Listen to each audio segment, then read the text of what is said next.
जय हिंद। फिर से आप सभी का स्वागत है आपके अपने इस YouTube channel new MG academy में। डियर स्टूडेंट्स, कक्षा 10th क्लास के मैथमेटिक्स से रिलेटेड बेलन से एक क्वेश्चन है जो आपके बोर्ड एग्जाम में बार बार पूछे जाते हैं और इसी टाइप का क्वेश्चन रहेगा हो सके तो एग्जाम में। इसीलिए चलिए इस क्वेश्चन को हम लोग समझते हैं कि आखिर इसमें क्या कहा जा रहा है। क्वेश्चन में कहा जा रहा है कि यदि एक बेलन के आधार की परिधि, इसमें क्या किया जा रहा है, आधार की परिधि दिया गया है आपको 132 सेंटीमीटर, उस बेलन की ऊंचाई दिया गया है कितना 25 सेंटीमीटर। तो बेलन का आयतन आपसे पूछा जा रहा है, ठीक है। अर्थात आपको बेलन के आयतन निकालने के लिए, बेलन को ही समबेलन बोलते हैं हम लोग। बेलन का आयतन होता है पाई आर स्क्वायर इंटू एच, ठीक है। इसमें आपको देखिए पहले क्या क्या चीज दिया गया है, समझना। इसमें आपको दिया गया है एच, ऊंचाई दे दिया गया है 25, पाई का मान आपको पता है कि 22/7 होता है, और यहाँ पे आपको आर दिया होना चाहिए, लेकिन यहाँ क्या दिया गया है, परिधि दिया गया। मान लीजिए हम लोग के पास ये मान लो एक बेलन है, ठीक है। ये बेलन के ये पूरे परिधि दिया गया हम लोगों को। बेलन की ऊंचाई, जो ऊंचाई है ना, ये वाला ऊंचाई दिया गया है 25 सेंटीमीटर, क्या दिया गया है। और इसके आधार की परिधि है, जो पूरा परिधि है, इसकी जो परिधि है, परिधि दिया गया कितना 132 सेंटीमीटर, ये परिधि दिया गया है। तो परिधि से हम लोग क्या निकालेंगे, पहले त्रिज्या। तो परिधि को देखा जाएगा तो ये वृत्त के समान होता है। किसके समान होता है, वृत्त के समान होता है। तो इसीलिए हम लोग यहाँ वृत्त का फॉर्मूला लगाएंगे, वृत्त का परिधि लगाएंगे, ठीक है। तो वृत्त की परिधि से, यानी बेलन के आधार की परिधि, बेलन का आधार ये आधार की परिधि, पहले हम लोग मानेंगे, माना कि बेलन की त्रिज्या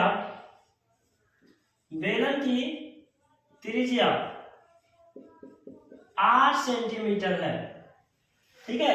माना कि बेलन की त्रिज्या 8 सेंटीमीटर है, तो इसलिए बेलन के आधार की परिधि बराबर,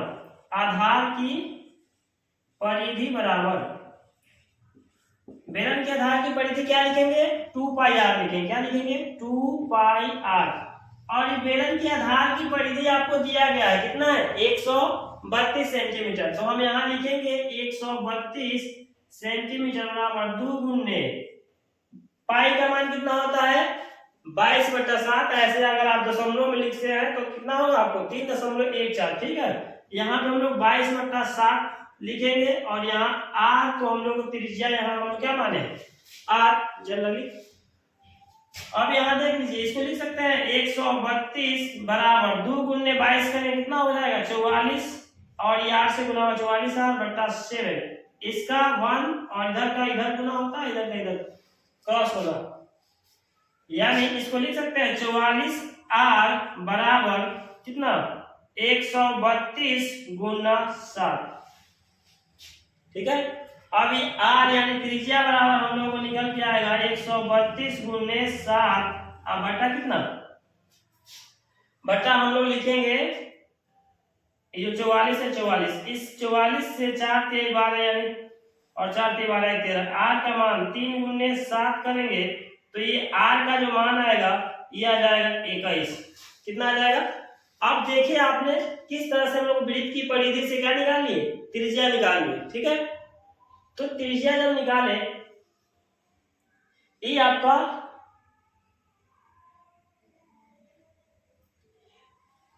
यहाँ पे हम लोगों ने क्या निकाल लिया त्रिज्या। हमको क्या निकालना है, बेलन का आयतन निकालना है। हमसे उससे पूछा जा रहा है, जब आपको त्रिज्या पता चल गया, ठीक है, तो बेलन का आयतन निकालने के लिए हमको ऊंचाई और त्रिज्या का मान चाहिए बस। तो त्रिज्या हम लोगों को ऊंचाई पहले ही पता था, अब हम लोगों ने क्या निकाल लिया, त्रिज्या का मान भी निकाल लिया। अब हम लोग क्या करेंगे, बेलन का आयतन यहाँ निकाल देंगे, ठीक है।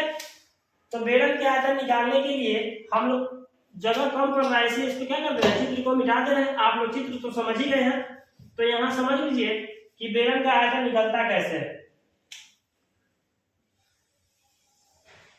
बेलन का आयतन दिया गया है इधर आप लोग नहीं लिखेंगे, बराबर के सामने बराबर आता है तो ज्यादा बेटर होता है, ठीक है। बेलन का आयतन क्या लिखेंगे, ये देखिए ये 22/7 पाई का मान होता है और r का स्क्वायर कहा जा रहा है, यानी r का मान हम लोग कितना है 21, यानी 21 आ रहा है। यहाँ 21 का क्या कर देंगे, स्क्वायर कर देंगे।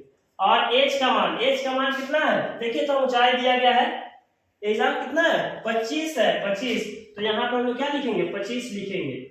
और ये 22/7 गुना 21 को 2 बार लिख देंगे और ये 25 है तो 25, ठीक है।